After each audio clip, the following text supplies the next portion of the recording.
School trip. आयु बस में बैठा बस यही सोच रहा था कि वो पहाड़ कैसे होंगे। आयु जो 15 साल का था, पिछले 3 साल से चंडीगढ़ में ही रह रहा था। फिर भी वो कभी हिमाचल की हसीन वादियों में नहीं गया था। पर उसका ये सपना इस स्कूल ट्रिप में पूरा होने वाला था। ढेर सारे लंच बॉक्सेस से खाना खाते हुए और अंताक्षरी खेलते हुए पूरा दिन बीत गया था। वो शिमला पहुंचने ही वाले थे कि पता नहीं कैसे उनकी बस जो कुछ मिनट पहले एकदम ठीक चल रही थी, उसमें से धुआं निकलने लगा।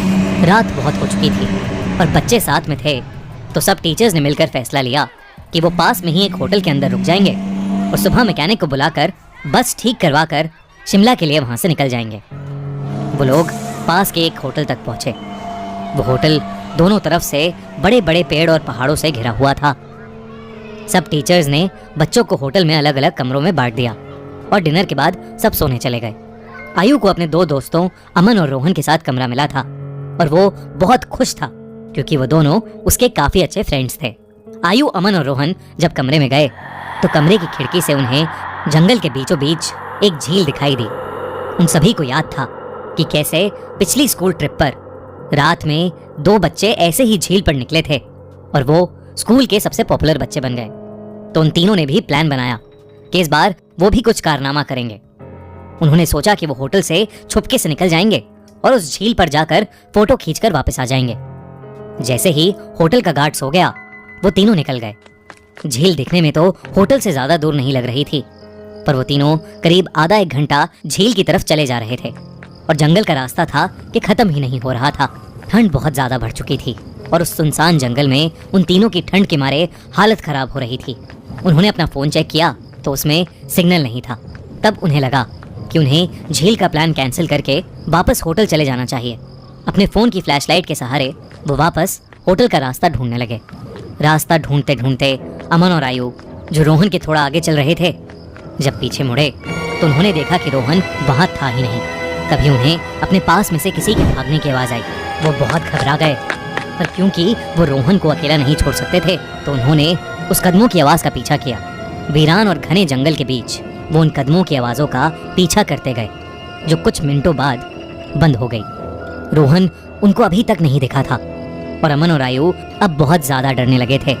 लेकिन तभी उन्हें ऐसी आवाज आई कि मानो कोई जमीन खोद रहा था। वो धीरे धीरे उस आवाज के पास गए और झाड़ियों के पीछे से उन्होंने देखा कि और कोई नहीं बल्कि रोहन ही जंगल में एक गड्ढा खोद रहा था। उन्होंने डर के मारे रोहन को पुकारा। रोहन उनकी तरफ मुड़ा और उन्हें गुस्से से भरी आंखों से देखने लगा। उसकी आंखें एकदम काली पड़ चुकी थीं, जैसे किसी ने उसके अंदर से आंखें ही निकाल ली हों। अमन रोहन के पास गया और उसने रोहन के कंधे पर हाथ रख के उससे पूछा कि उसे क्या हुआ है। लेकिन रोहन के कंधे पर हाथ रखते ही रोहन अमन के ऊपर चिल्ला उठा और रोहन ने उसे एक बहुत तेज धक्का दिया। अमन काफी दूर जाकर गिरा। रोहन के अंदर कोई अजीब सी शक्ति आ चुकी थी। आयु भागा भागा अमन के पास गया।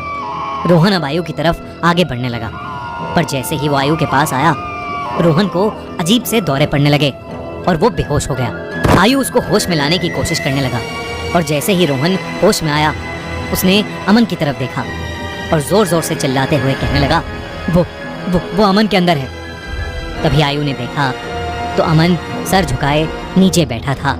उसने अचानक से अपना सर उठाया और उसकी आंखें भी बिल्कुल काली पड़ी थीं। इससे पहले आयु और रोहन कुछ कर पाते, अमन जो कुछ देर पहले तक चोटिल था, वो उठकर जंगल के अंदर भागने लगा। रोहन और आयु ने उसका पीछा किया और फोन की फ्लैशलाइट में देखा कि अमन एक खंडर की तरफ भाग रहा था। करीब जाकर उन्हें दिखा कि वो खंडर दरअसल में एक बहुत पुराना घर था, जिसे देखकर ऐसा लग रहा था कि वहां सालों से किसी इंसान ने कदम भी नहीं रखा था। दोनों बहुत ही डरे हुए थे और उनकी आगे जाने की हिम्मत नहीं हो रही थी। पर अमन को बचाने के लिए आयु और रोहन उस खंडर में घुस गए। ऊपर के एक फ्लोर से उन्हें एक आवाज आ रही थी। वो उस आवाज के पास पहुंचे तो जो उन्होंने देखा उस पर उन्हें विश्वास ही नहीं हुआ। उन्होंने देखा कि अमन बेहोशी की हालत में हवा में लटका हुआ था और एक बूढ़ी औरत उससे बात कर रही थी। उस औरत का चेहरा बहुत भयानक था। उसकी आंखें एकदम काली थीं, खाल लटकी हुई और बिखरे हुए सफेद बाल उसे और डरावना बना रहे थे। वो दोनों उस औरत को देखते ही वहां से बाहर भागे। वो औरत भी उनके पीछे पीछे आने लगी। आयु और रोहन जल्दी से सीढ़ियों से नीचे उतरे और उस खंडर के घर के दरवाजे तक पहुंचे। उन्होंने जब मुड़कर एक बार पीछे देखा तो वो बूढ़ी औरत किसी कीड़े की तरह रेंगती हुई सीढ़ियों से उतर रही थी और उनके पास ही आ रही थी। वो किसी तरह वहां से निकलकर जंगल की ओर भागे और भागते चले गए। भागते भागते उन्हें पता नहीं चला कि कब वो उस झील के पास आ गए थे, जिस झील की तलाश में वो होटल के बाहर निकले थे। रोहन और आयु दोनों भागते भागते उस झील के अंदर गिर पड़े और डूबने लगे। उन्हें ऐसा लग रहा था कि जैसे कोई उन्हें अंदर खींच रहा हो। आयु किसी तरह झील से बाहर आ गया, पर उसकी आंखों के सामने रोहन झील में डूब गया और वो कुछ भी नहीं कर सका। आयु ये सब देखकर इतना घबरा गया कि उसे चक्कर आने लगे और वो वहीं बेहोश होकर गिर पड़ा। आयु की जब सुबह आंख खुली तो वो उसी होटल के कमरे में था।